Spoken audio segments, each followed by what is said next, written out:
Cet épisode est une production d'Instinct Fondateur. What's up, guys? J'espère que ça va bien. Cette semaine, je reçois un de mes bons amis, Médéric Dany. Médéric, c'est un courtier immobilier, un investisseur immobilier, quelqu'un qui m'inspire vraiment beaucoup. Puis il revient d'un voyage à travers, il a fait le tour du monde dans les derniers 6 mois, fait qu'il s'en vient nous raconter un petit peu ça. Puis ses nouveaux projets pour l'année, il y a vraiment des grosses choses qui s'en viennent pour lui. Fait que je suis bien content d'avoir une discussion avec lui aujourd'hui. Je vous présente ça.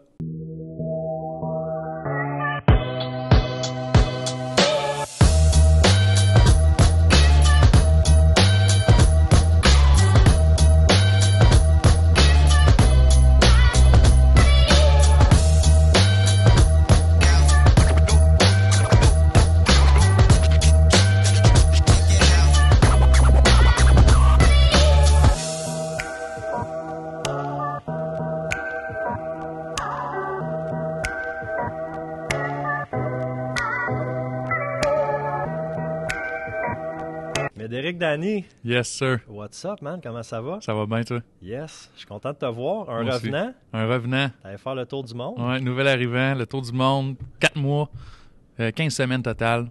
C'est complètement fou. Ouais, c'était malade. Écoute, on va pouvoir jaser de ça. Je suis content que tu aies accepté l'invitation. Pour moi, c'est un no-brainer là, de t'avoir dans mes premiers invités sur ce podcast-là.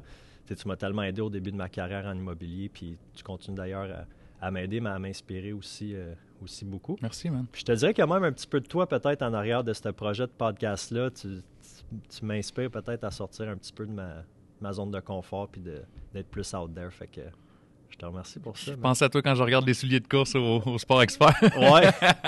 Mais ouais, c'est bon. Merci, man. J'apprécie. C'était naturel pour moi d'être ici. Je pense que c'est une des personnes avec qui je voulais passer du temps en revenant de voyage. Je te l'avais dit. C'est vrai, tu m'as dit ça dans ton texte de bonne année. On s'était dit qu'il fallait qu'on se voit plus cette année. Ouais. Good, c'est vraiment nice. Puis félicitations pour le setup, man. C'est vraiment cool. Ah ben ça, c'est Pascal Dumais, Instinct Fondateur, qui est en arrière de tout ça. Let's go.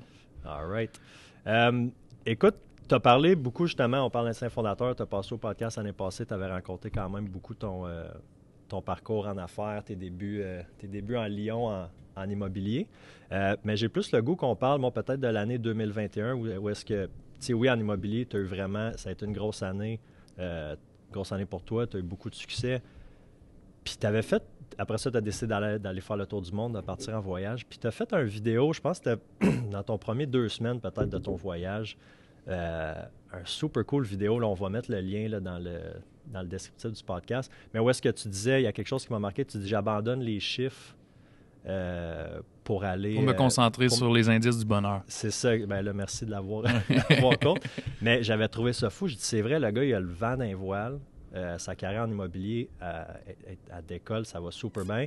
Il arrête ça, bang, il décide avec sa blonde, un petit peu sur un coup de tête peut-être, de partir puis d'aller faire le tour du monde. Explique-moi un petit peu qu'est-ce qui se passait dans ta tête à ce moment-là, peut-être vers la fin de l'été 2021. Là. Ça s'est passé. Le déclic s'est fait comme en juin.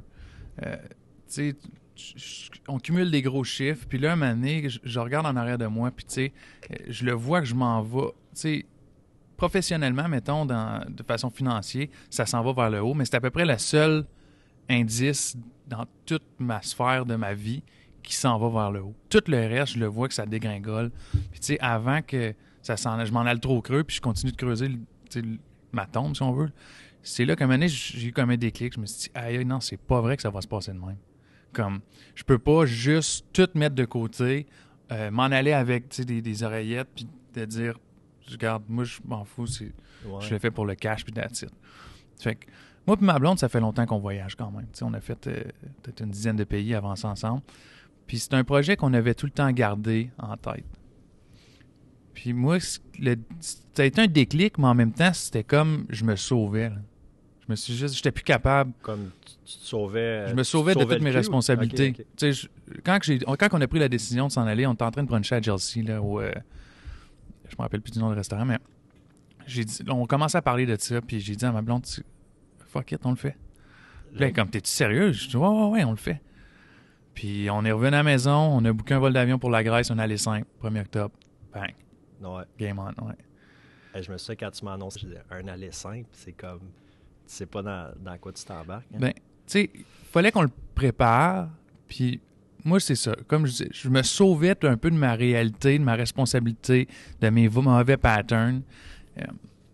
Fait qu'on a pris un aller simple pour la Grèce, puis on s'est dit, worst case, si on n'est pas capable, on voit que c'est pas possible, que je suis pas capable de mettre ma business de côté, ou elle qui est pas capable d'avoir ses congés, bien, on va reconsidérer peut-être notre itinéraire, puis peut-être faire comme, tu sais, Grèce-Italie ou Grèce-Croatie, quelque chose comme ça. Puis, en même temps, tout s'est cordé de façon naturelle pour, comme plus que ça avançait dans le processus, plus qu'on se dit, aïe, man, on dirait que c'est meant to be, là.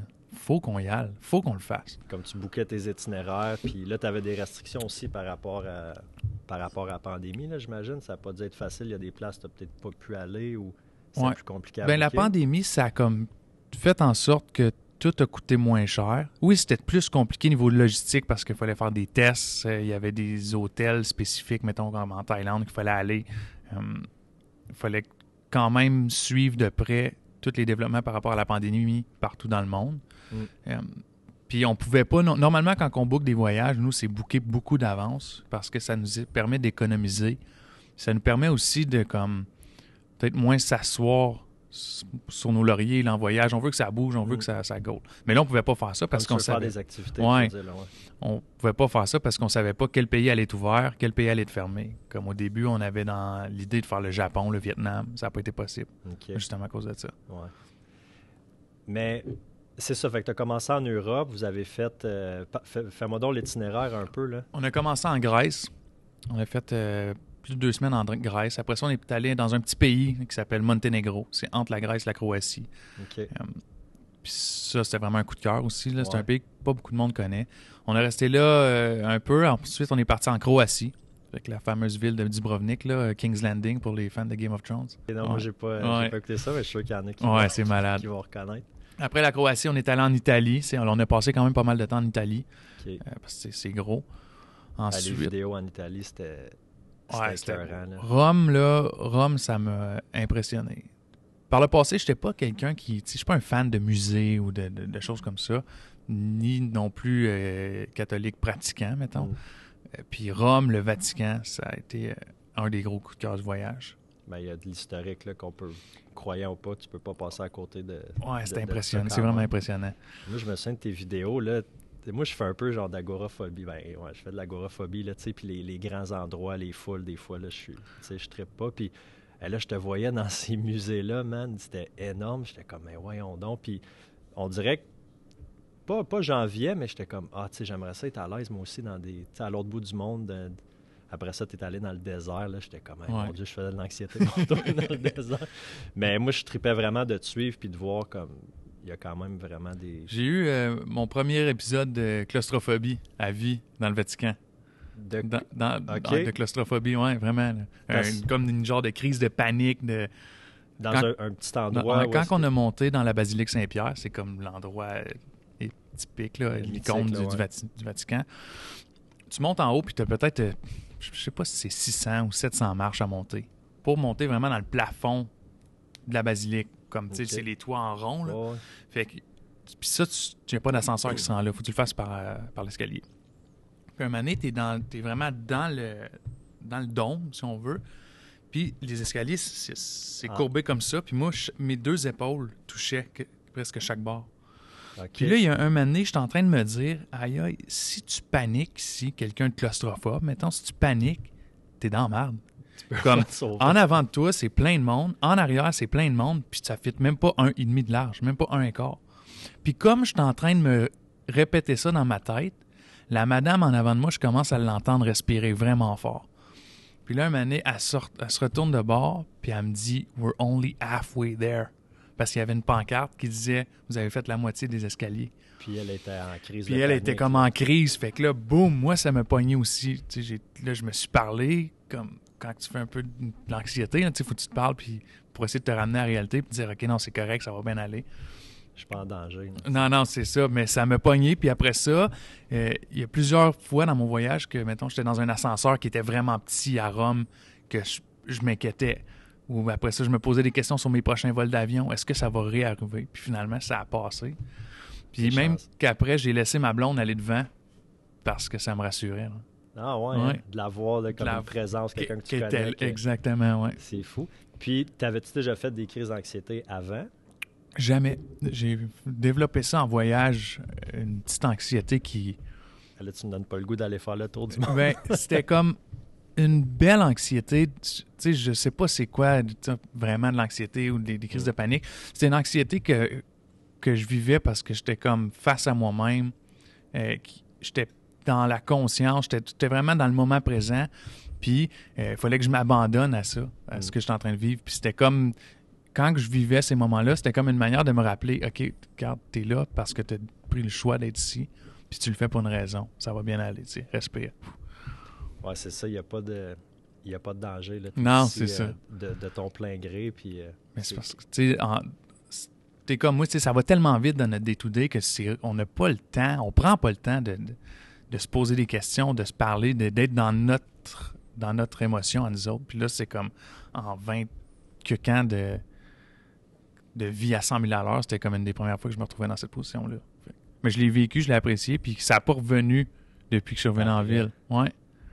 OK. Bien, crime, t'es chanceux, parce que souvent, ça, hein, l'anxiété, tu fais une crise une fois, puis là, t'as peur d'en refaire, puis c'est ça qui te cause l'anxiété. Mais mis à part ce petit... je veux pas m'éterniser sur l'anxiété, mais à part cette petit incident-là...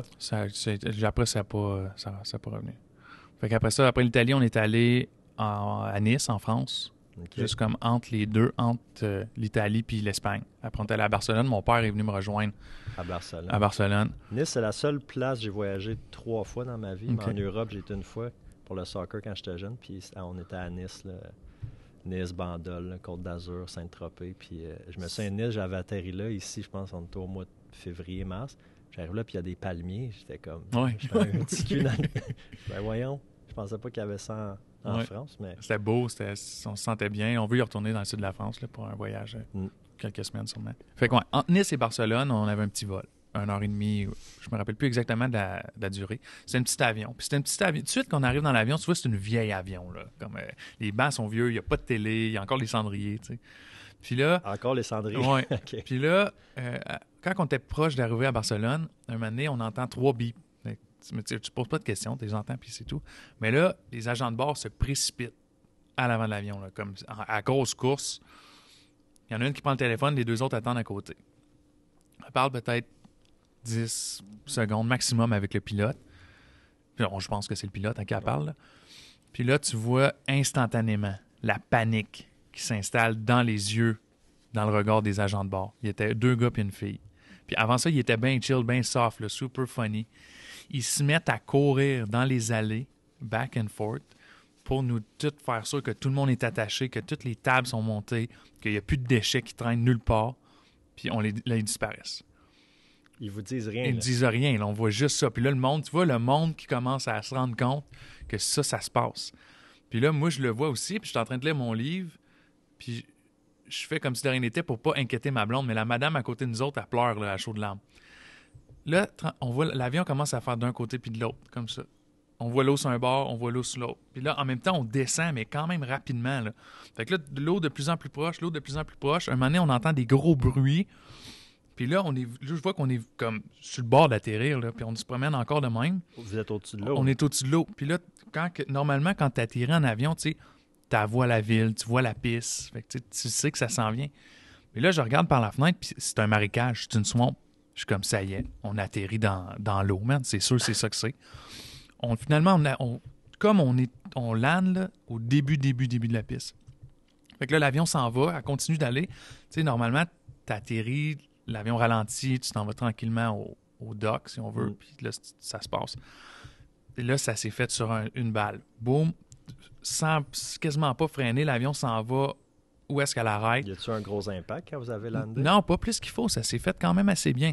Fait que là, les agents de bord ressortent, ils nous font sortir rapidement. On est sorti à l'extérieur. Puis là, il y avait une barricade qui rejoignait l'aile. Puis le moteur, tu sais, normalement, ça a un son vraiment comme... Ça fait quasiment pas de bruit. Mais là, ça frottait, là. Fait que là, on savait que... Il était en train de... Le moteur, sûrement, qu'il avait lâché. Puis en Floride, j'ai raconté ça à mon oncle, qui, lui, a déjà été pilote d'avion. Il disait, vous avez frappé des oiseaux. Puis il a perdu son moteur. Puis là, il y avait seulement un moteur. Fait que qu'est-ce qu'il faisait? Il laissait son avion aller sur un côté. Il se retirait avec l'autre moteur. C'était sa manière de... Ah, c'est pour ça qu'il allait d'un Ouais. côté puis de l'autre. Ouais, Fait que là, vous avez su ça par après. on a su ça par après, mais la patate à pomper. Puis un moment donné, je me suis dit, ça y est, il va arriver quelque chose de bad, là. Puis Ma blonde, elle était tellement stressée qu'elle s'est coupée. Comme avec ses ongles, avec ses dans ongles. ses mains. dans ses mains, ouais.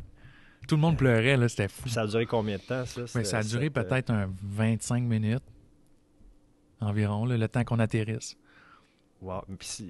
Puis vous étiez chanceux, comme il y avait une piste proche, là? Parce que est-ce que vous étiez arrivé à destination ou c'était une autre On piste? était arrivé, fait que probablement qu'en Ok. descendant, tu sais, les oiseaux, ça se promène pas à 30 000 pieds, là. Ouais. Fait que probablement qu'en descendant, c'est là qu'on a frappé un nuage d'oiseaux. Puis ça Fait que vous n'avez frappé une coupe, puis ça a complètement... a condamné le moteur de gauche. Où est-ce qu'on était, nous autres? Hey. Fait que quand on a entendu les bruits, là, probablement c'est ce qui est en train d'arriver. Il y avait des oiseaux dans le moteur. Puis là, ça...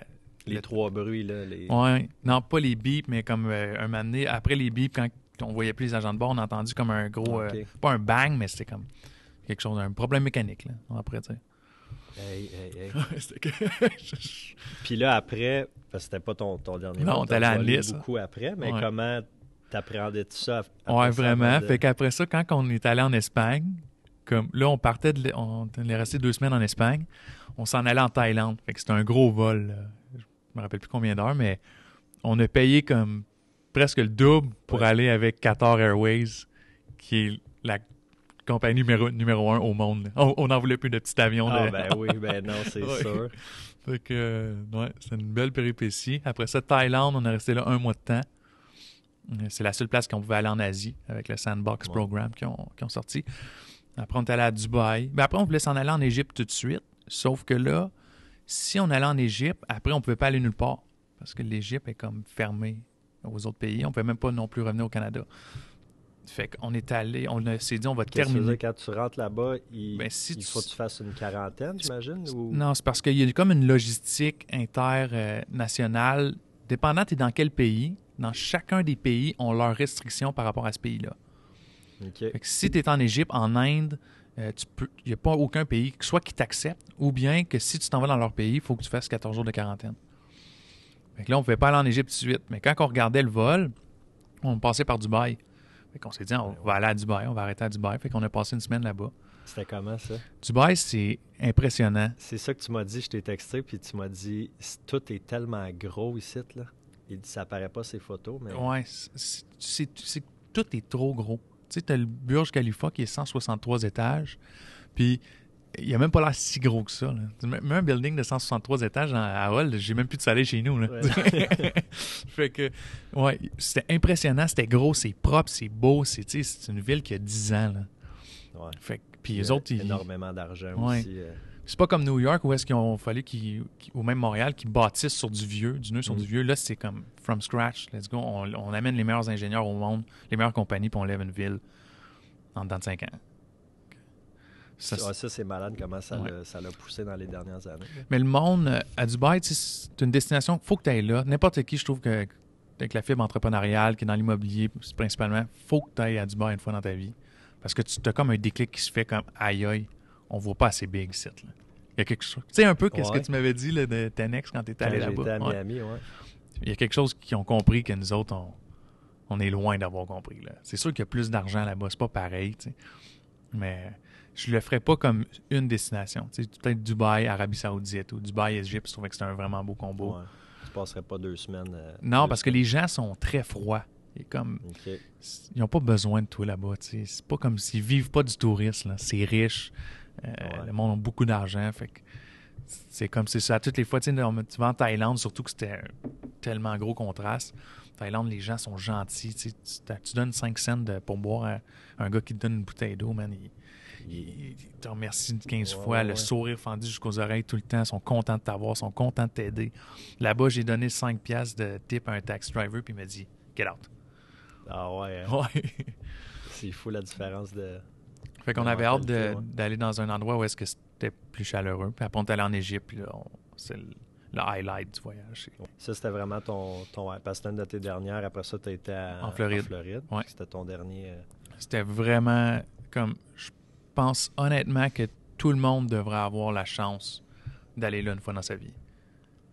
Qu'est-ce qui t'a marqué, comme l'architecture, le peuple? L'histoire en arrière de tout ça. Puis on dirait que tu peux comme... Ça m'a fait encore plus apprécier où est-ce qu'on est aujourd'hui, puis qu'est-ce que l'humain a accompli à travers son histoire. Parce que l'Égypte, c'est tellement bien gardé. Puis tout est écrit sur les temples en hiéroglyphes. Fait que les colonnes, les murs, les plafonds, les tombeaux, les Égyptiens ils ont fait écrire leur histoire à travers leur construction. Leur guerre, leur conquête, leur commerce, leurs voyages, leurs inventions. J'ai vu le premier calendrier de l'histoire de l'humanité. Ah ouais. Ouais, fait que puis nous autres, on avait un guide là, comme incroyable. Wadi, je m'ennuie de lui en fait. Là. Il était malade. Wadi, son nom? Wadi, un égyptologue qui est en train de faire son doctorat en égyptologie. Fait qu'il était ultra compétent, connaissant, puis il s'exprimait vraiment bien en français. Puis comme, moi, je suis comme un peu n'importe quel entrepreneur, là, je pense. On est tous un petit peu OCB, là, déficit d'attention. Ouais, un TDA. Ouais. Un TDA. Fait que moi, pour me concentrer sur quelqu'un qui me parle pendant des longues durées, c'est tough. J'écoute d'autres conversations, je veux partir essayer de m'aventurer par moi-même. Mais lui, il était capable de me garder. Puis je pense qu'il avait comme catché un peu, fait que des fois, il m'appelait par mon nom. Médéric, qu'est-ce que t'en penses de ça? Pour que t'as gardé... Ouais. Pour me garder focus. Puis j'en mangeais là, de ces histoires, c'était malade. Ah ouais. Ouais. Il serait bon sur TikTok, lui, garder l'attention du monde. Tu mets ce gars-là avec une équipe de National Geographic, là, c'est sûr que ça blow up. Là. J'ai une vidéo de 3 minutes de lui qui explique un petit peu une histoire sur un temple. Là. Je vais le poster, Hiéroglyphe 101 avec Wadi. Puis... Ouais. Ben ouais, ça serait cool. T'as-tu beaucoup je te voyais, t'as filmé beaucoup. T'as-tu beaucoup de footage que t'as pas publié encore? Ben, j'en ai énormément. Là. J'ai comme plus qu'un terabyte de footage. C'est juste que quand je fais mes vidéos, tu sais, moi, le style de vidéo que j'ai fait, c'est cinématographique. Tu sais, c'est plus visuel que comme style vlog où est-ce que je parle. Puis, fait que garder le monde pendant longtemps dans une vidéo comme ça, il faut que ça soit captivant puis il faut qu'il y ait de l'action dedans. Ouais. Fait que c'est pour ça que je fais des petits clics. Tu sais, je vais chercher le meilleur de mon footage, qu'est-ce qui est entertaining, puis j'en fais des petits clips de 3 minutes, 4 minutes max. Fait que oui, j'en ai énormément de footage que j'ai pas sorti, mais là, je travaille sur celui de Dubaï. OK, ouais, c'est vrai, lui, il a pas... Ouais, fait que là, je suis rendu à faire l'intro puis la conclusion, mettons, du vidéo. J'ai hâte de voir ça. Ouais, il va être sharp. Je m'améliore de vidéo en vidéo. Là.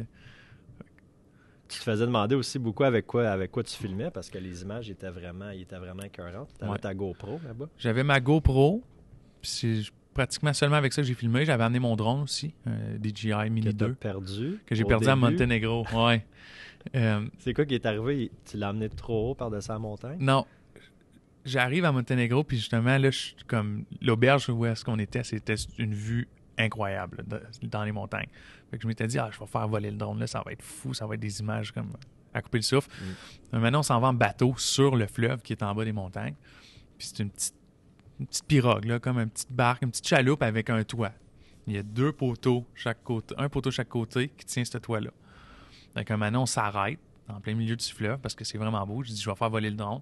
Fait que comme je décolle du banc, le bateau se fait tasser par le vent. Mon drone, il a frappé le seul poteau qu'il y avait sur le bateau. Sur le bateau, oui. Puis là, on l'a vu couler dans le fond. Direct. Avec une carte mémoire. J'avais plein de stock dessus. Là, déjà que le voyage coûte cher, t'es comme, hey, fuck, en plus, là, faut que je me repogne un drone. Oui. Puis après ça... Vas-y. T'as ton cell aussi? C'est ça, c'est vrai, là, je m'en allais. Puis après, je me suis fait pickpocket mon cell à Barcelone. Ça, c'est malade. Ouais. Ça, c'était un soir, tu sais, on prend une coupe de verre de vin, puis là, je m'en vais au bar avec mon père, au coin de la rue. Puis, tu sais, je prends un verre avec lui, puis à un moment donné, j'en ai assez, tu sais, j'ai mon quota. Je sors de là, puis il y a comme un moton de monde. C'était comme un coin. C'est des ruelles, des petites ruelles piétonnières. Il y a un coin, puis il y a plein de monde. Fait que je passe à travers ça pour m'en aller au Airbnb. Puis il y a des locaux qui commencent à me parler. Puis, tu sais, moi, je comprends pas. Là, ils parlent en espagnol vraiment vite. Fait que je suis comme, non. Il me prend la main. Puis là, il me passe un commentaire sur ma montre, j'ose croire. Puis dans l'espace d'une seconde, il part à courir. Puis là, je me revire. Il court avec 2-3 autres gars. Okay. Fait que moi, je comprends pas ce qui vient de se passer. Il y a un autre monsieur qui arrive en scooter. Puis il dit, t'as pris ton téléphone cellulaire, c'est sûr. Je mets ma main sur ma poche. Il était plus là. Ah ouais, hein? Ouais. Vite de même. Ouais. Mais ça, c'est des professionnels. Là. Puis là, tu sais, sans penser vraiment plus loin, moi, je m'en vais en dedans, puis je suis sur mon laptop, je vais localiser mon iPhone. Je ressors dehors, puis là, avec mon père, puis là, je dis, OK, on va aller essayer de le trouver. Fait que je demande à des locaux de nous aider. On s'en va. Mon père, Pas peureux quand même. Hein? ben, tu sais, j'étais juste sur le moment de l'adrénaline, l'impulsion. Après repenser à ça, j'aurais jamais fait ça. C'était pas une bonne idée. Mon père, il est peut-être 10-15 pieds derrière moi, puis il suit. Puis là, un moment donné, j'entends comme des bruits. Oh, oh, oh, bang, bang. Je me reviens d'abord. Mon père, il est couché à terre. Puis il y a un autre monsieur, un jeune, qui est couché à côté de lui avec une trottinette. Fait que là, moi, je me dirige vers mon père. Puis là, l'autre jeune, il se lève vite fait, puis il passe une balle. Je prends mon père, je le lève. Je dis, t'es-tu correct, Colin? Moi, je pense qu'il est rentré dedans. Là. Mon père, il monte sa main. Il avait sa chaîne dans sa main. Il dit, il essaie de me voler ma chaîne. Fait que lui, il a passé à côté de mon père. Il a mis la main dans le cou. Il a essayé de tirer sa chaîne. Mon père, il a été assez vite pour lui prendre le bras et le tirer à terre. Puis le tirer à terre. Fait que là, on a dit, OK, that's it. Là. On a goûté à Barcelone, on s'en va à la maison.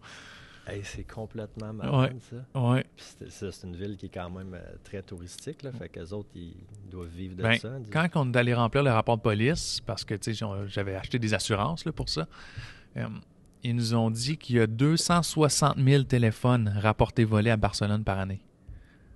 Rapportés volés. Il y en a combien qui ne sont pas rapportés, imagine. Hey, C'est la capitale du téléphone volé. C'est hallucinant. C'est complètement fou. Fait que là, tu as abandonné l'idée de retrouver ton téléphone. Fait que je suis allé m'en acheter un autre, puis j'ai fait 6 magasins, il n'y avait pas d'iPhone 13. Puis moi, j'étais assez techno, là. Ouais. Fait qu'il n'y avait pas question que j'achète voulais un pas le 12 ou un 12, 11. ouais, Ouais. non. Fait que j'ai trouvé le seul iPhone 13, je pense, qui restait à Barcelone. Je l'ai acheté, puis après ça, j'avais comme un autre outil pour filmer que j'ai bien apprécié. Là. La caméra du nouveau iPhone est malade. Fait que c'était comme un mal pour un bien. J'étais dû pour un téléphone. En même temps, En même c'est temps, ça. Mais ouais. là, tu as tout perdu parce que tu avais ta carte. Non, parce que l'iPhone, il n'y a pas de carte SIM dedans. Fait que j'ai juste fait mon backup, puis j'ai tout réussi ce que j'avais. Là. Tu vois que je suis moins technologique que Ouais. toi. Ouais, fait que ça, c'était une des grosses péripéties. Ben, écoute, c'est sûr qu'en 4-5 mois de voyage, t'en arrives des affaires dans le même. Mais le téléphone, moi, des fois, je pense que je l'ai oublié. Mettons, je touche mes poches, puis là, j'ai pas mon téléphone, puis le cœur m'arrête 2 secondes. Puis c'est bon, c'est peut-être un problème, tu vas me dire. Mais Ouais. on dirait que toute notre vie, tu sais, mes cartes de crédit sont là, tous mes comptes. Mais moi, tout de suite, j'avais appelé TELUS pour faire canceller mon téléphone. Ça a été, pour être honnête, un mal pour un bien, parce que quand j'ai eu mon nouveau téléphone, j'avais plus de carte SIM. Fait que là, j'avais plus autant accès à du Wi-Fi. Comme avant, je faisais juste enlever mon mode avion, puis là, j'étais capable d'aller voir mes courriels, toutes mes affaires. Fait que le fait de ne plus avoir accès à du réseau à 12 pièces par jour, mettons, ça m'a fait... Là, j'ai vraiment décroché de mon T'as téléphone. plus décroché, ouais. Parce que je pouvais pas l'utiliser à 90% du temps. Ouais. Je me souviens, avant que tu partes, tu m'avais dit, je vais essayer, tu sais, fermer la business, tu sais, fermer la shop, puis vraiment en profiter. Mhm. Fait que là, ce que tu me dis, c'est que ça a été un peu tough pendant les J'ai premières semaines, mais... pas eu le choix parce qu'on avait 3 logements en rénovation quand je suis parti. Fait que moi, je m'étais organisé avec les contracteurs pour que ça soit quand même bien organisé puis qu'ils savent où s'enligner. Il y en a un logement qu'on a donné vraiment à un entrepreneur général. Il y en a un qu'on a plus géré comme nous autres même avec d'autres sous-contractants. Puis l'autre, on a juste fait un refresh. Fait que j'avais le temps que ça se règle, ça, Il fallait quand même que j'avais tu sois... pas le choix, ouais. C'est tough de prendre des vacances dans notre domaine, des vraies vacances à 100%, tu sais, parce qu'on clock pas out, là, tu as beau mettre le téléphone de côté, mais dans ta tête, tu le sais qu'il y a des choses, tu as des choses à faire, puis tu le sais que le téléphone sonne quand même quand tu vas le reprendre, ça va être comme de passer à travers tout ça. Ça, c'est un petit défi là, que je me lance, j'aime pas ça dire résolution, mais un petit défi pour 2022, là, d'essayer de me donner des blocs où est-ce que le téléphone est de côté, les réseaux sociaux sont de côté, parce que On n'a pas le choix. Ça, c'est fou. Ça Puis devient, moi, ça devient addictant, là. après que j'ai eu mon nouveau téléphone, c'est là que je me suis rendu compte que j'étais trop sur le téléphone, même pendant mon voyage. Puis qu'après ça, j'ai commencé à tracker un petit peu le montant d'écran. Ta blonde, elle te le dit-tu, mettons, t'es trop sur ton téléphone? Pas on the spot. Ou le seul temps qu'elle va le dire, mettons, c'est comme on écoute un film. Puis là, ou bien on essaie de choisir un film. Puis là, je vais dire, ah non, ça me tente pas. Comme, tu vas être sur ton téléphone anyway. Ah ouais, OK, comme elle te le dit, passif-agressif. Ouais, c'est ça. Okay. Mais non, elle me le dit pas, sauf que moi, je le sais. Ouais, on se voit aller. Ouais. Puis qu'est-ce que je trouve dommage, c'est que, tu sais, on a tout le temps une bonne intention. On s'en va sur le téléphone pour répondre à un courriel ou répondre à un texto. Puis après ça, l'Instagram, Facebook arrive vite. Puis là, ça fait... une couple de minutes que tu scrolls pour aucune raison. Tu regardes rien. C'est ça. T'en as pas de message, là. Non. T'as-tu un... Moi, j'ai comme un pattern. Mettons, quand j'ouvre mon cell, il y a comme 4-5 applications que je check une par une, puis c'est tout le temps dans le même ordre. OK, non. T'as-tu ça, toi? Non, pas en tout. Moi, ça va être, mettons, Instagram, après ça, les messages, les courriels, après ça, messages texte, Messenger. Je sais pas pourquoi je vais sur Strava, là, l'application de course. Des fois, je scroll ça, je suis comme... Tu sais, c'est juste, mettons, une perte de temps. Là, c'est plus comme un réflexe. Mais c'est comme tout le temps le même cercle. Fait que là, j'essaie de Moi, je pense que c'est comme... briser ça. Je vais sur mon ciel, je vais sur Facebook. Là, je me rends compte que je suis Facebook, que je fous rien. Fait que là, je l'éteins. Là, je retourne sur mon ciel, je m'en vais sur Instagram. Là, parce que je veux pas aller sur Facebook. Je sais, je suis allé sur Facebook tout à l'heure. Fait que là, je ferme Instagram, je m'en vais. Là, ça repeat de même. Hey, on n'est pas possible. Hein? Ah, c'est incroyable. Au moins, on a grandi, nous autres, sans cell. Là, c'est arrivé plus tard dans notre vie. Des fois, je pense aux jeunes qui naissent... Qui ont un téléphone à 5 ans là, ou une tablette. Là, c'est mal, ça me fait capoter.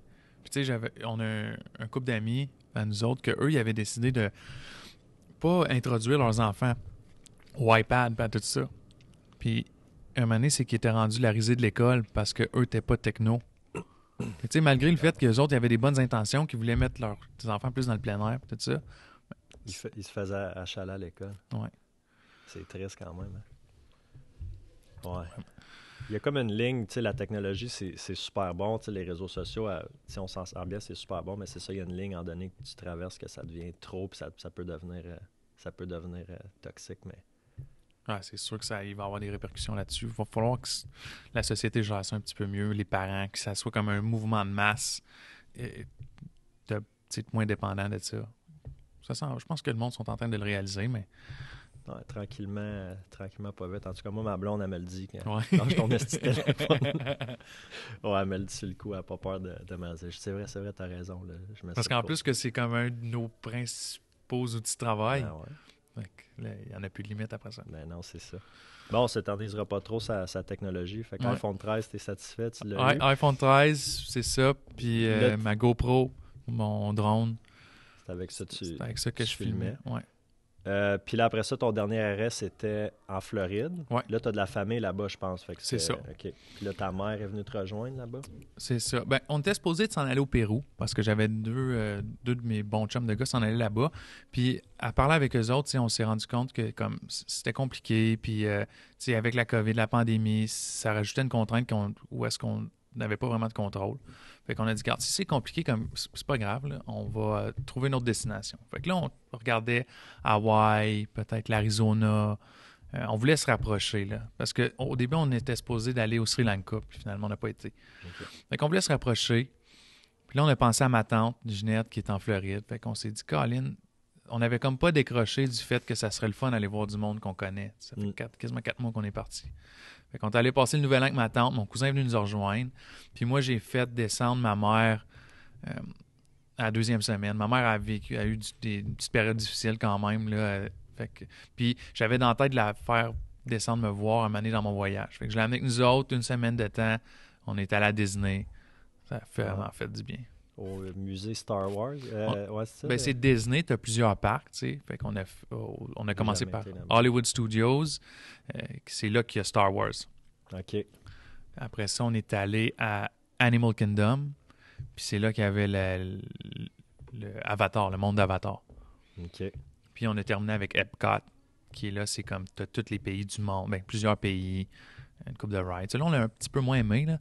Mais ça fait du bien, là. Tu viens de vivre un voyage autour du monde, puis là, tu t'en vas retrouver ton cœur d'enfant pendant une semaine avant de revenir chez vous. Comment tu appréhendais le retour, justement?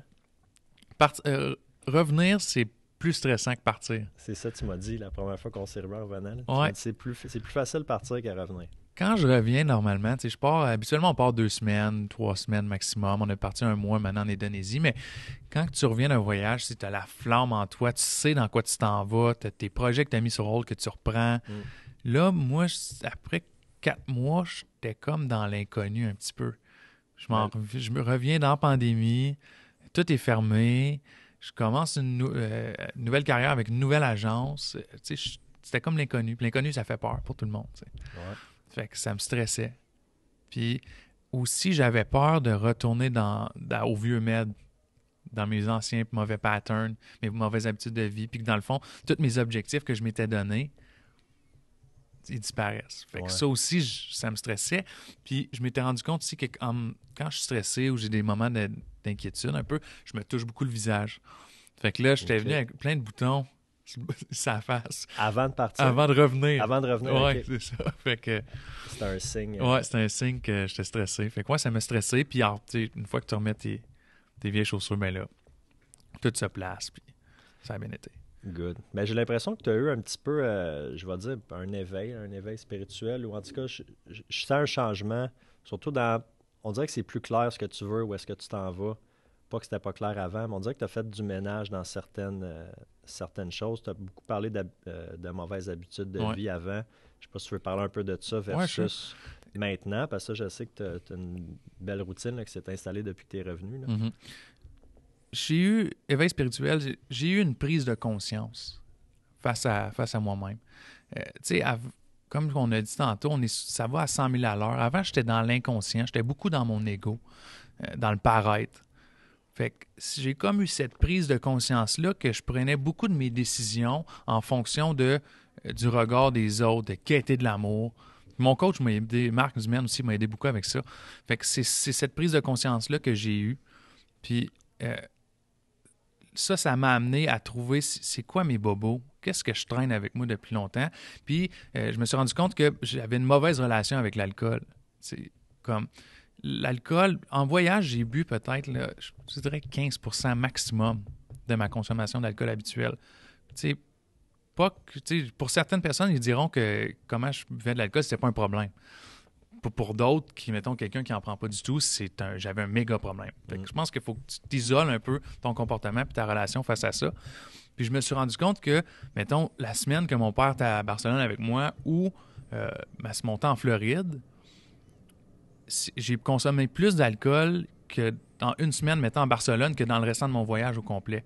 J'ai eu du fun avec mon père, ça vient avec un verre de vin, des bons repas.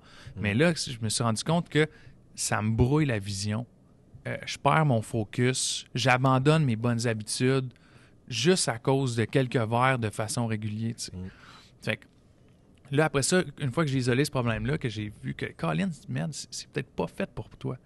Là, après ça, j'ai commencé à me parler. Quand je prenais un verre, je me suis rendu compte que j'aimais pas un peu le Médéric qui ressortait de ça. Je me rappelais des discussions que j'avais eues avec mes chums la veille, puis j'étais comme, Colin, man. J'ai-tu dit ça? Ouais, j'ai-tu dit ça? Puis pas que j'étais comme ça avant, mais je m'en étais jamais rendu compte. J'étais dans l'inconscient. Fait que là, après ça, je me suis amené à me dire, l'alcool, où est-ce que ça m'amène dans mon day-to-day? J'ai des relations que j'ai entretenues seulement parce que l'alcool était prédominant dans ces relations-là. Des gens que j'aime, que ça fait longtemps que je connais, mais qui partagent peut-être pas le même mindset ou la même vision.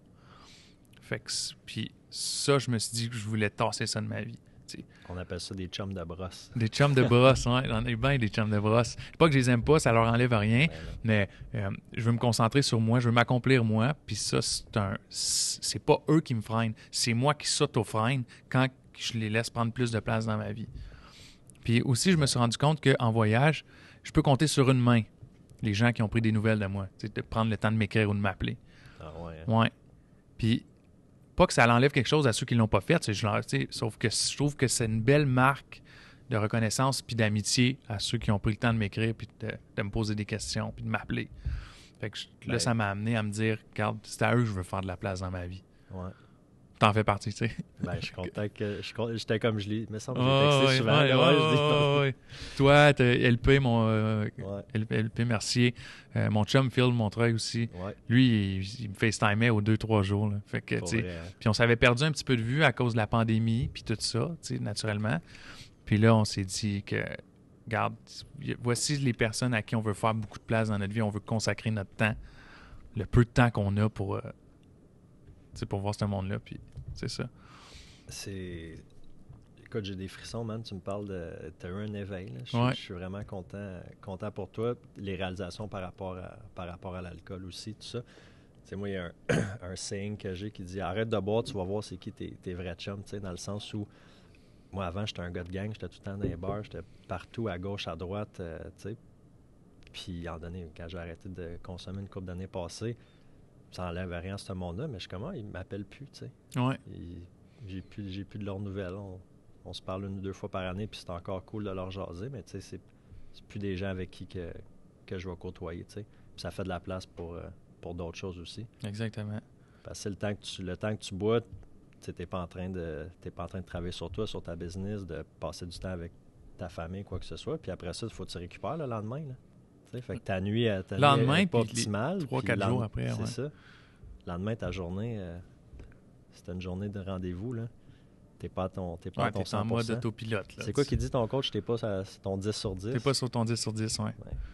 Max, il a tombé pile poil au moment que j'avais besoin de lui dans ma vie. Mais là, tu l'as rencontré avant de partir.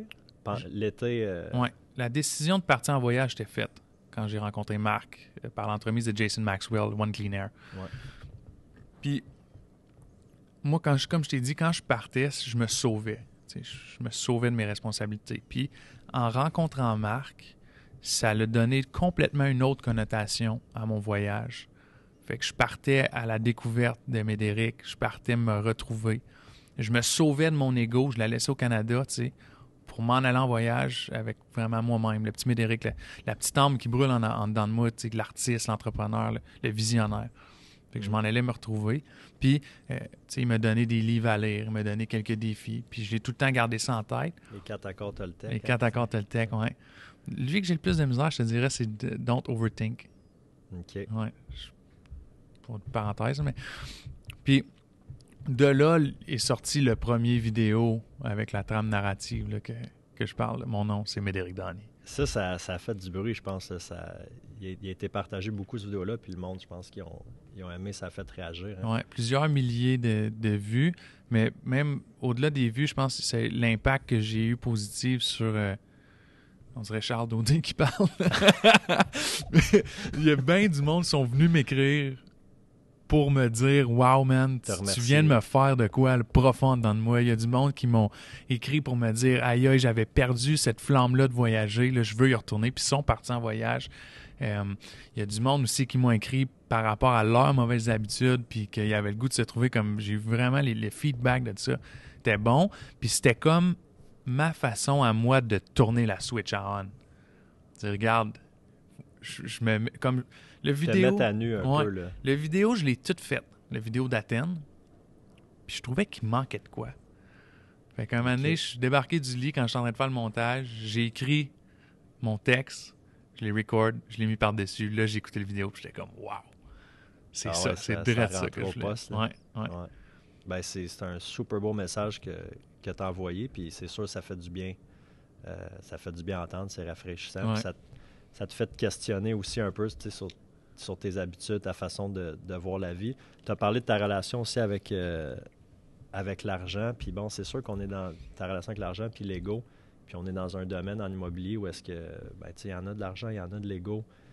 Puis le paraître, c'est vraiment mis de l'avant. Mm-hmm. Moi, je le ressentais pas avec toi, là. Mm-hmm. Puis je pense pour ça qu'on est devenu chum assez vite aussi parce qu'on a des valeurs qui se ressemblent par rapport à ça.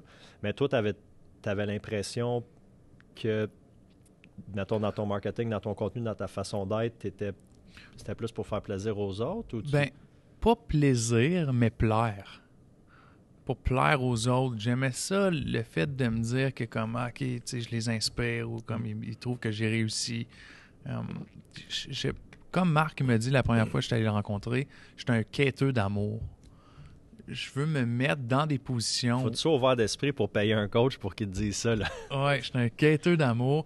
Puis quand il me fait un peu comme son résumé, si on veut, puis il a terminé avec ça, t'es un quêteux d'amour. J'étais comme, wow, c'est ça que c'est vrai, c'est ça que j'étais. Puis tu l'as bien pris, clairement, puis ça t'a donné du fuel pour justement changer cette... Oui, exact. Puis après ça, tu te rends compte que, tu sais, l'argent... il va toujours en avoir. On va toujours en faire plus. Fait que l'argent, là, faut que tu tasses ça. C'est un indicateur de réussite, tu sais, quantifiable. Tu sais, souvent, on va associer la réussite à l'argent. Mais si l'argent, c'est ton seul focus, tu n'auras pas. Focus, faut qu'on arrête de focuser là-dessus. Focus sur ta vision, ton chemin, ta ligne directrice. Puis ça, là, ça va juste venir tout seul. Fait que, puis, ouais, c'est ce que je me suis rendu compte parce que les comptes étaient plein tête, puis j'étais pas heureux. Fait que Ça en dit long. Là. Ouais. J'avais le gros truck de l'année. Tu sais, ce que j'avais de buzz. J'avais plein de bêtes. Moi, je suis un gars de gadgets, là. Je m'achète pas des tox à 5000$, mais par exemple, des caméras, des lentilles, puis des... c'est ça. On parlait de ton setup, là. Ouais, c'est ça. Fait que, ouais, j'étais pas plus heureux. Fait que là, clairement, que le problème, c'était mon mindset, ma vision, puis mon why. Tu sais, pourquoi que je veux m'en aller là. Puis, fait que, ouais. Le why. T'as-tu lu Start with Why, Simon Sinek, c'est ça? Ouais. Non, je ne l'ai pas lu, mais il est sur la liste. Là. Ça va être là. Je suis en train de lire Can't Hurt Me. Ben oui, David Goggins. Ouais, Goggins. On dirait que j'ai parlé de lui comme tellement de fois dans des podcasts récemment. On dirait qu'on le name drop tout le temps parce que c'est comme... Il va venir ici un moment donné. Écoute, David, if you're listening to this, you're invited to my podcast. You're next. You're next. Fait que non, c'est ça. Puis, ben, tu sais, mon why, je l'ai trouvé. Je veux m'accomplir moi, je veux arrêter de regarder pour le regard externe qui est absent de substance, qui veut rien dire, puis y aller avec mon feeling, mon intuition, puis qu'est-ce que j'ai envie de faire, pourquoi je le fais, puis après ça, il n'y en a plus de limite. Je suis content de t'entendre parler de même, tu as l'air bien en tout cas, je regarde ton regard, tu as l'air... Je me suis jamais senti de même, je suis revenu ici la première fin de semaine, j'ai pris du temps avec ma blonde, normalement samedi je serais parti sur la brosse, là. Ah ouais, hein? Puis j'ai même pas comme vraiment vu plus qu'il faut mes chums, je suis allé voir certaines personnes que j'avais envie de voir. Je m'abandonne à moi-même, je suis focus le matin, j'ai pris une routine matinale que là, ça fait une semaine, fait que je peux pas dire que je l'ai mis en moi, mais je m'en vais je sens que je suis sur mon X, comme tu disais, je m'en vais dans la bonne direction. Je me suis associé à des gens un système qui est plus gros que Médéric Dany, qui va me tirer vers le haut, au lieu que moi, je sois pogné dans mes vieux patterns à essayer de tirer du monde vers de mon côté. Oui, je comprends ce que tu veux dire. Ben là, on peut en parler aussi de ta nouvelle carrière. Tu restes dans l'immobilier, évidemment. Mm-hmm. Donc là, tu étais courtier résidentiel avec Remax. Donc, résidentiel, tu peux vendre 4 portes et moins. C'est donc, ça. Duplex, triplex, quadruplex. Puis là, tu fais le son en commercial. Donc, ça prend, je le dis là pour ceux qui ne savent pas la différence. Le commercial, c'est le multilogement 5 portes et plus, ou tout ce qui est industriel, commerce. Mais ça prend un permis différent. Ouais. Puis tu aurais pu le faire avec Remax, parce qu'il y a des courtiers chez Remax qui font les deux, résidentiel et commercial. Mais tu as décidé d'aller avec PMML, Patrice Ménard Multilogement, qui est le plus gros cabinet de courtage commercial au Québec. Ouais. Puis avec Patrice et Sana, les deux fondateurs, dirigeants d'agence que je suis depuis longtemps, qui sont vraiment deux machines là, super inspirants. Fait que là, tu dis de faire propulser vers le haut avec ces deux-là, ça doit être assez... Il n'y en a pas de limite. Là. Non. Puis ils sont inspirants, je trouve, puis de la belle façon. Comme toute la culture. Qu'est-ce qui m'a amené chez PMML, c'est beaucoup. C'est à travers le contenu qu'ils font, la documentation qu'ils font de toutes leurs compétences, leurs connaissances. Ils dégagent une culture d'entreprise qui me parlait beaucoup. C'est l'esprit de familial, l'entraide, le travail d'équipe, la vision. Puis on dirait que tout le monde avance dans la direction qui est PMML, dans la même direction. Ça me parlait beaucoup. Moi, c'est ce qui m'a manqué en courtage immobilier. J'ai commencé un petit peu en faisant des faux pas, là. Puis ça a fait en sorte... fait des chums en commençant. C'est ça, je me suis pas fait des... Moi, je suis habitué je rentre en quelque part, j'aime le monde, j'aime les gens, j'aime m'intéresser aux gens, puis je prends le temps de complimenter, de questionner, de m'intéresser à eux. Fait que ça fait comme en sorte que peu importe je m'en vais où, j'ai une facilité à m'intégrer dans n'importe quel milieu. Là, j'arrive en immobilier, puis moi, avec mon background d'entrepreneur, je vais tout casser, man. Je vais sortir des nouveaux concepts, puis le monde va capoter. Paf! Là, je me fais vraiment pas aimer en partant. Ça a fait en sorte que je me suis comme retiré, puis je me suis isolé. J'ai eu tout le temps mon bureau à la maison. Pendant 2 ans de temps, j'ai performé, j'ai bien fait.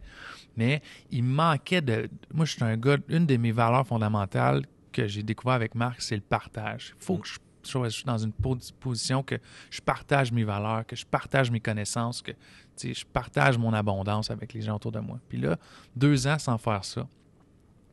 Le prochain move,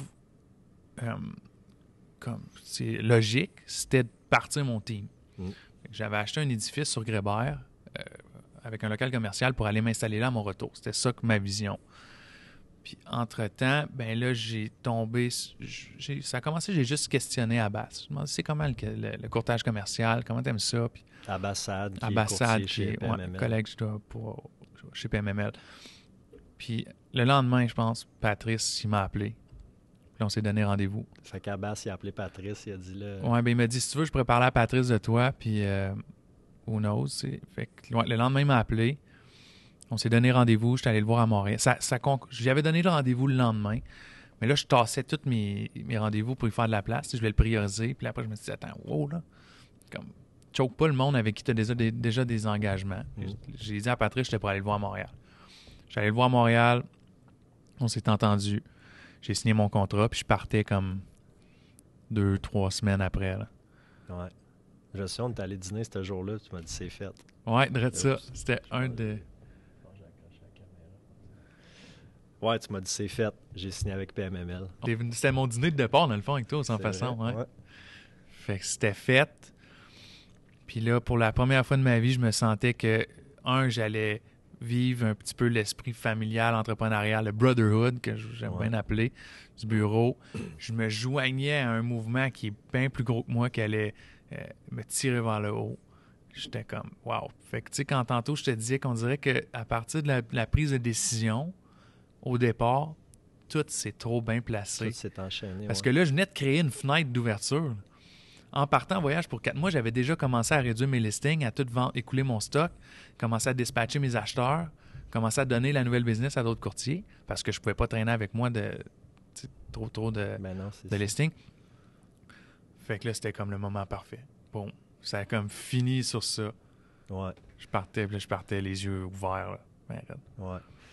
Puis là, au début, tu voulais faire parce qu'il faut que tu fasses le cours de commercial avant de pouvoir pratiquer. C'est ça. Là, je pense que tu avais planifié le faire en voyage, puis finalement, tu t'es dit, je vais attendre de revenir. Quand j'ai vu le cartable, tu sais, mon sac, là, c'est un 40 litres. Un sac à dos normal, c'est à peu près 26 litres. Fait que moi, le cartable, il a pris la moitié de l'espace que j'avais. Fait que là, j'ai dit, là, je peux pas faire ça. Fait que je me suis inscrit avant de partir.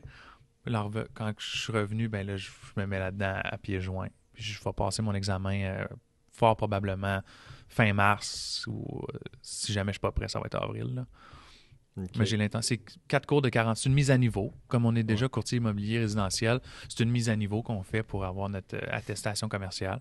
4 cours de 45 heures au CEI. Tu le fais à distance. Là, en diffusé. Fait que je peux y aller à mon rythme. Si je veux me claquer 12 heures de vidéo d'une journée, je peux. C'est ça, parce que ton rythme à toi, ça peut être 100 000 à l'heure. Oui, puis là, comme je répète, j'ai en ce moment pas généré encore de business.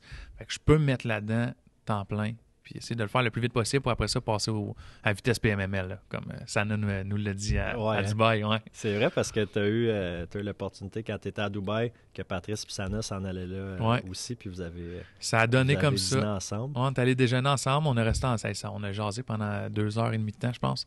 C'est vraiment fluide. Puis on n'a pas nécessairement parlé de business, mais plus de voyage. Puis on a appris à se connaître. C'était vraiment une belle rencontre. Fait que ça a juste comme tout bien closé à la boucle. Je m'en vais. Tu sais que tu étais à la bonne place. Oui, je sais que j'étais à la bonne place. X, exactement. Écoute, j'ai aucun doute que tu vas avoir du succès avec PMML. Merci.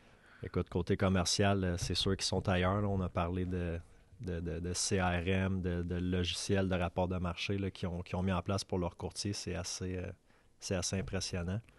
C'est comme l'inverse des autres. Mais je ne veux pas comparer les autres agences, mais comme Remax, tu travailles pour un système qui est Remax pour une agence. Tandis qu'avec PMML, j'ai comme l'impression que c'est le contraire. Tu as un système, tu as une organisation qui travaille à te propulser. Et non toi qui travailles pour mettre de l'avant notre business. Exact. Ouais. Parce que c'est ça, le courtage, ça peut être très... c'est quoi le mot en français? Lonely. Voyons, je prends mes mots un matin. Là. C'est beaucoup de solitaire. Solitaire. C'est ça, parce que là, toi, tu avais ton bureau à la maison. Fait que tu n'allais pas au bureau voir d'autres courtiers. Puis tu es sur la route solitaire dans le sens que, oui, tu es en contact avec des clients toute la journée, mais tu es travailleur autonome. Là. Fait que si tu n'as pas d'équipe ou une adjointe à temps plein avec toi, tes journées, tu peux y passer tout seul sur la route ou sur le téléphone. Puis on s'en parlait souvent là, sais, moi, j'ai commencé quelques mois après toi, puis on se disait comme, on avait jasé là, un peu là, d'une équipe, là, voir comment qu'on pouvait voir ça à moyen terme. Mhm. Mais c'est vrai que ça peut être, tu peux être tout seul. Fait que là, c'est le fun d'arriver d'une place où est-ce que, parce que là, chez PMML, vous allez au bureau à tous les jours. Tous les matins, et puis Du les lundi au gars. vendredi. Ouais, les gars m'ont accueilli en leader. Ils partagent, sont excessivement généreux de leur connaissance, de leur temps. Comme on dirait qu'ils prennent tout le temps de venir me voir puis de me répéter, Med, si tu as des questions, n'hésite pas.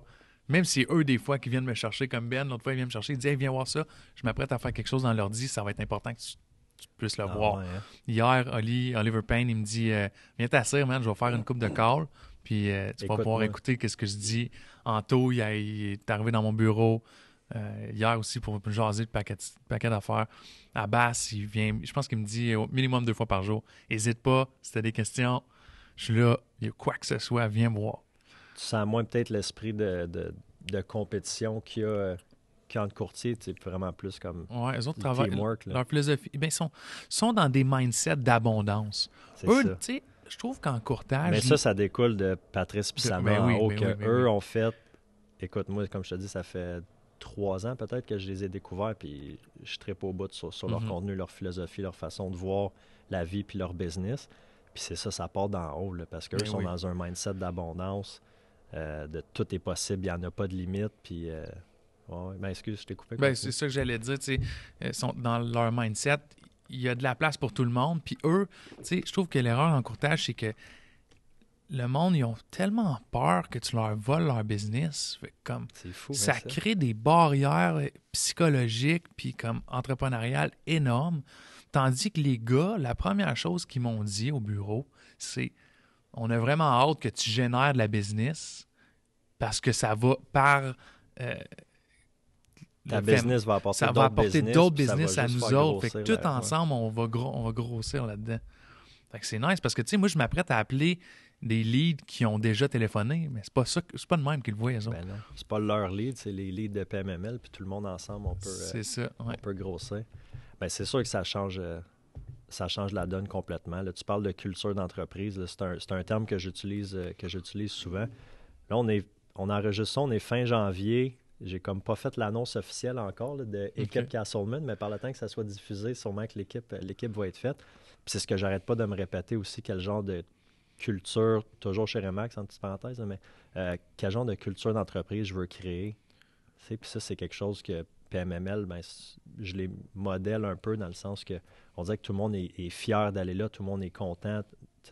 PMML quasiment tatoué sur le chest. Là. Puis quand que je suis parti en voyage un moment donné, comme je te disais tantôt, ça s'est fait vite. Je suis parti, j'ai signé mon contrat, j'apprends que je ramasse un peu le dernier poste comme courtier immobilier chez PMML à Gatineau, comme team leader, si on peut les appeler. Oui, parce qu'il y a des postes limités. En ce moment, il y en a 3. Le bureau de Gatineau, c'est relativement nouveau. C'est 6 mois, je pense, qu'ils sont à l'Agora. Non, à peu près 1 an et demi, je pense. Mais le bureau est ouvert, ça fait peut-être 6 mois à l'Agora. Fait que c'est ça. Je prends comme le dernier poste de courtier immobilier parce que il y a de la place encore pour des associés, des courtiers associés. Mais, fait que là, on dirait que j'avais comme besoin de confirmation, de me le faire dire que j'avais ma place, puis que c'était moi qui étais là. Puis, c'était imposteur un peu? Imposteur un peu parce que je m'en vais dans un... parce que je m'en vais dans un poste où est-ce que je sais pas si je suis qualifié, je sais pas si ça l'implique quoi, je sais pas, j'ai même pas passé 10 minutes au bureau encore, puis je suis courtier, mais je m'en vais en voyage pour 4 mois. T'as signé, tout est fait. Oui, fait que là, j'avais comme besoin de me le faire dire, fait que j'avais écrit un courriel à Patrice un moment donné pour lui demander qu'on fasse un Zoom. Puis j'avais écrit une liste de choses. Dans la liste, il y avait « C'est quoi vos attentes envers moi? » Okay. Puis la façon qu'il répondait à ça, là, il prenait ma liste, puis on en parlait. Puis il m'a dit « Les attentes qu'on a envers toi, Médéric, il dit, à part de t'épanouir puis d'être heureux chez PMML, il dit, on n'en a pas vraiment. Il dit, tu vas découvrir ensemble, on va formuler c'est quoi pour toi ton idéal de business, puis ton modèle d'affaires à l'intérieur de l'entreprise, puis on va tracer le chemin pour que tu t'y rendes. Que ça soit d'être seul, pas d'équipe, puis de faire X montant par année, ou ou de l'autre côté, que ce soit d'avoir une équipe de 2 courtiers associés puis de générer X montant en volume de business, ben, on va trouver une façon d'y arriver. J'étais comme, wow. C'est puissant, ça. Ouais. De faire dire ça, tu sais, quand toi, tu penses que tu as été mis en place pour performer, pour atteindre certains quotas, puis non, finalement, le seul quota, c'est que je sois heureux. Ça en avait des frissons. Je pense que j'en ai encore. Ouais.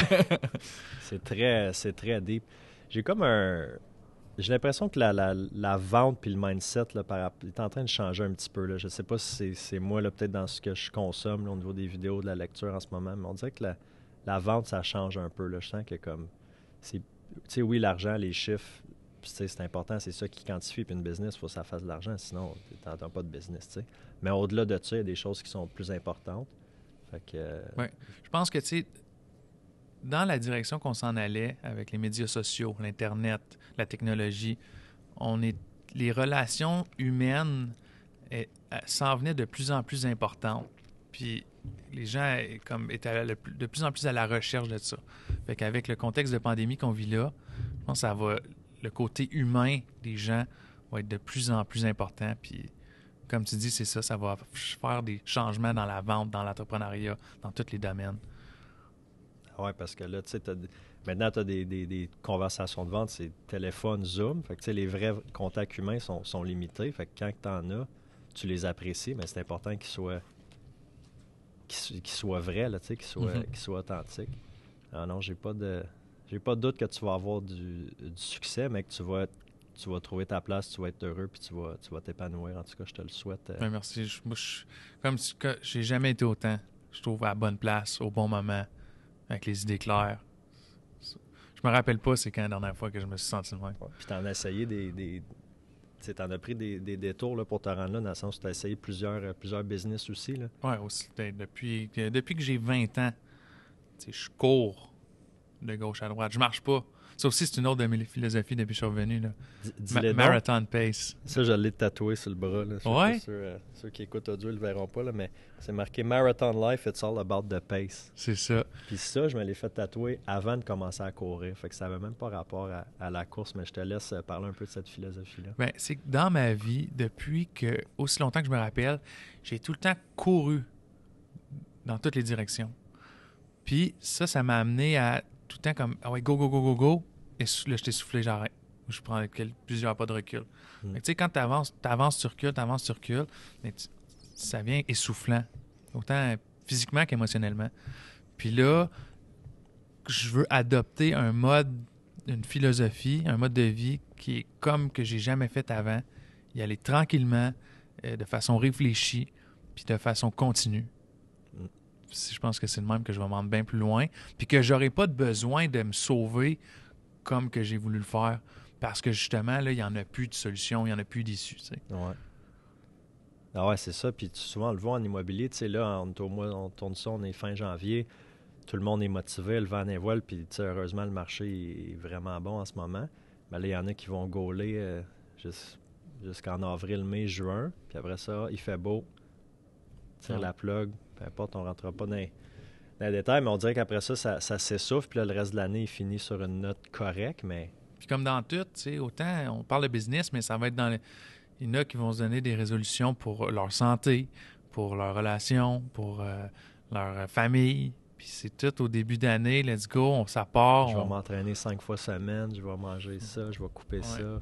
Fait que ces changements-là n'arrivent pas à rester parce que justement, sont trop rapidement, c'est la course. Ouais. C'est vrai ça, puis ouais, j'ai eu cette réalisation-là quelques années passées, puis ça change le mindset. Tu vas être là pour le long run, faire ça pendant longtemps, puis être heureux, puis avoir du fun aussi. Exactement.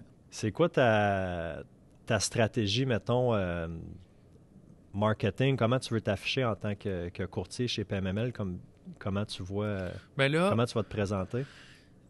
C'est sûr que, tu sais, PMML, c'est une compagnie qui est déjà bien établie avec leur modèle d'affaires, avec leur vision, leur mindset. Je fais partie de quelque chose. Moins comme avant, quand, tu sais, mettons, j'étais pour une autre agence immobilière, où est-ce que j'étais libre de faire pratiquement ce que je voulais. Fait que là, c'est sûr que je vais avoir des rencontres à des réunions, des meetings avec Patrice, Sana, puis d'autres membres de l'équipe, à savoir quelle tangente, quelle direction que je peux prendre pour me mettre de l'avant moi, puis aussi travailler dans la même direction de l'entreprise. Fait que ça n'a pas eu lieu encore, ça va arriver vraiment prochainement. Fait qu'à partir de ce moment-là, je vais plus savoir quel volet marketing je vais intégrer à ma business. On enregistre dans le studio au Village Cartier, puis il y a quelqu'un qui passe avec son dallé dans le couloir. Sauf que c'est certain que les saveurs de Médéric vont rester là. Fait que c'est sûr que je veux me mettre de l'avant sur les réseaux sociaux. Avoir une caméra d'en face, ça me fait pas peur. Je suis habitué. Même que j'aime ça. Je veux donner de la valeur autant à notre clientèle, aux investisseurs, qu'aux autres courtiers, à tout le monde. Puis c'est juste de trouver comment je vais véhiculer ce message-là, puis de quelle façon. Ouais, pour pas aller à l'encontre un petit peu de où est-ce que PMML va aller avec son branding, son marketing. C'est ça, exactement. Tu sais, je suis sûr qu'on va trouver une entente. C'est juste que je ne le sais pas encore. C'est ça. Comment est-ce qu'eux le voient? Parce qu'ils ont PMML.tv aussi. Fait que, ça va être à travers PMML.tv que je vais pousser mon contenu. En ce moment, je suis en mode documentation. Fait que, j'ai mon frère qui me filme quelques jours par semaine. Je ne me mets pas de la pression de créer du contenu. Parce que créer du contenu, on dirait que ça l'amène à le visuel, la perfection. Ça donne une pression supplémentaire. En ce moment, je me dis, je vais documenter un peu mon quotidien, mon apprentissage, ma courbe d'apprentissage chez PMML, aussi la learning curve, comme je dis. Puis éventuellement, on va mettre ça de côté, puis on va voir ce qu'on est capable de mettre ensemble pour donner de la valeur à mon audience. Comment tu peux le présenter. Mais documenter, ça, c'est Gary Vee, Gary c'est son Vee, approche. Au lieu d'essayer d'être d'un mindset de créer du contenu, fais juste documenter, tu sais. Ouais. Je pense que c'est ça que En tout cas, moi, ça m'intéresse quand, tu sais, j'en suis, là, quelques personnes sur YouTube, puis ceux qui documentent, c'est pas tout le temps parfait, ils en font des faux pas, mais ils nous expliquent c'est quoi le processus. Je trouve ça vraiment cool aussi. Fait que tu peux les suivre après ça à travers les mois puis les années. Fait que, écoute, si tu documentes, c'est sûr que... Puis les gars à Gatineau sont intéressés, là, comme m'assurer, et justement hier, j'ai dit les boys, je veux juste m'assurer avec vous autres que c'est correct. J'ai l'intention de documenter un peu qu'est-ce qu'on fait, sortir des capsules, puis mettre l'Outaouais à l'avant-scène de l'investissement puis du courtage immobilier commercial. Puis la réponse était vraiment positive. Là. Les gars sont comme « Ouais, go, faut qu'on se mette de l'avant, on veut y aller, nous autres ici. » Ça prend peut-être juste un joueur clé un chef d'orchestre, comme je peux dire, qui va mettre tout ça ensemble. Ouais. Parce que c'est ça, il y a... Tu sais, les gars du bureau, là, tu parles d'Abbas, Ben, Anto, puis... Oliver. Oliver, oui. Ingy Marpoulin aussi, qui est analyste immobilier. C'est ça, exact. Ouais. Qui sont déjà habitués de faire un petit peu là, sur PMML TV des capsules, des vidéos. Fait que là, c'est juste de peut-être l'amener avec toi à un autre niveau, créer du contenu un peu différent. Oui, exactement. Ah, ben c'est cool que les boys embarquent avec toi. Ouais, j'étais vraiment content, tu sais. Comme tu veux pas non plus leur imposer ça, je l'aurais senti, je pense, ici, il était froid, mais ils me disent tout, on veut mettre plus de contenu, on veut faire plus de capsules. Fait que c'est comme la suite logique de l'idée que j'avais de m'en aller là puis faire ça un peu. Ben oui, puis ce que tu faisais un petit peu déjà dans le résidentiel, tu avais un branding, tu étais pas mal le seul, je pense, en Outaouais qui faisait des vidéos comme ça. Là, on dirait qu'on en voit plus. Oui. Ben, j'aime me faire l'idée que j'ai pas amené ça, j'ai précipité la suite logique du courtage immobilier parce que moi, je me suis inspiré de ce qui se fait ailleurs. Exact. J'ai amené... Peut-être que, tu sais, ça leur est arrivé en Outaouais, un jour ou l'autre, c'était inévitable. J'ai juste été le premier un peu qui a décidé de faire des capsules puis de mettre du contenu.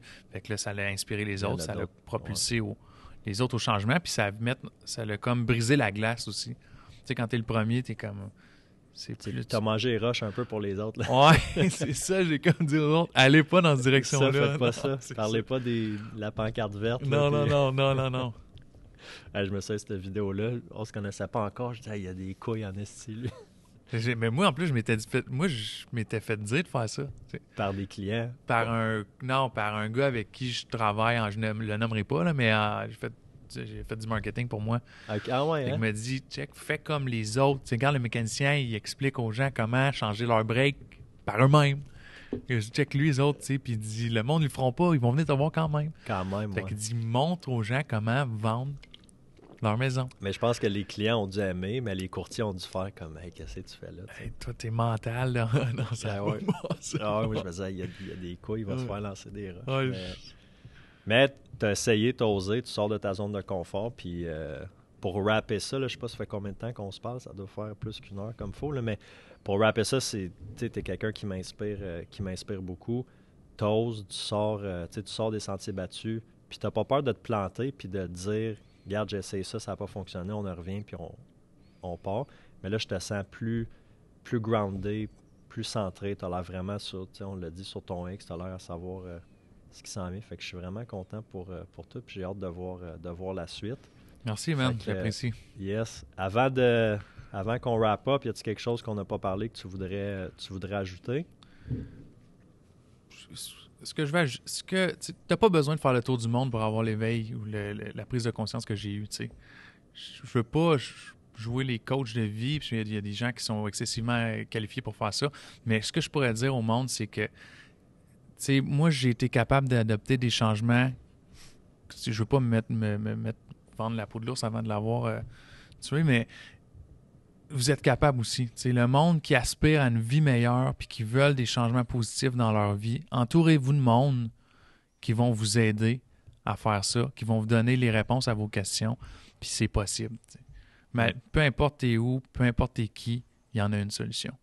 Ouais. Fait que écoutez-vous, suivez votre feeling, puis la vie réserve de belles choses à quiconque veut écouter, puis pas se battre contre lui-même à tous les jours. C'est essoufflant, man. Fait que c'est pas mal là-dessus que je closerais. Des belles choses qui s'en viennent. J'ai bien hâte de travailler avec toi encore. Ben oui. Puis, ouais. Puis toi? Moi, qu'est-ce qui s'en vient? Ouais. Oh my God, il y a une coupe d'affaires là, qui s'en vient. Il y a des affaires que je peux pas trop dire. Là. On va garder le suspense, un peu. Ouais, c'est ça. Mais écoute, là, par le temps que l'épisode sorte, Équipe Castleman va être annoncé officiellement. Fait que là, déjà un courtier qui travaille avec moi, une adjointe aussi. On a un... Ouais, non, ça, je le dirai pas tout de suite, mais attendre C'est une couple bon. de mois encore. Puis sinon, ben écoute, avec Steph, on va regarder avec ma blonde, on va regarder pour une maison. Nice. Faire un petit projet, un flip là, cette année. J'étais encore en appart, moi, 33 ans, man. J'ai encore... Ah, t'as fait de quoi de beau là-bas, là? Ouais, c'est vraiment beau. Tu sais, on a des immeubles à revenus, mais non, pas de maison encore. Fait que là, avec ma blonde, on va acheter quelque chose, le rénover, flipper. Nice. Puis sinon, man, des courses cette année. Là. J'ai un gros ultramarathon, là, un 125 kilos à la fin de l'année. Fait que ça va être pas mal Ouais. ça, mes projets. Je veux m'y mettre et tout. J'avais commencé à courir, là, mais là, je veux mettre ça Ouais. dans mon quotidien. Là. Je voulais te demander justement, Ouais. là, c'est quoi tu portes pour courir à moins 40? Là? Oui, il me fait moins 5 j'ai frais de tête. Ben des couches. Ouais. Ben des couches en pleurs d'oignon, qu'ils appellent ça bien en pleurs d'oignon. Fait que, écoute, juste avant de partir, où est-ce que les gens qui te découvrent aujourd'hui pourraient te suivre, Instagram, Facebook? Première place à aller, c'est pmml.ca. Si vous voulez en découvrir un petit peu plus sur le courtage commercial, sur l'investissement immobilier, la chaîne YouTube pmml.tv. Je pense que c'est les deux piliers de l'entreprise. Si les gens veulent nous découvrir, ils peuvent venir me voir, me poser des questions. Moi, je vais prendre le temps de répondre à qui que ce soit qui vient m'écrire. Mon Facebook personnel, Médéric Dany. Instagram, Médéric Dany. Puis ça ressemble pas mal à ça. That's it. Hey, merci beaucoup d'être venu, Matt. Je suis bien content de t'avoir reçu ce matin. C'est moi qui te remercie, man. Take care. Yes, ciao.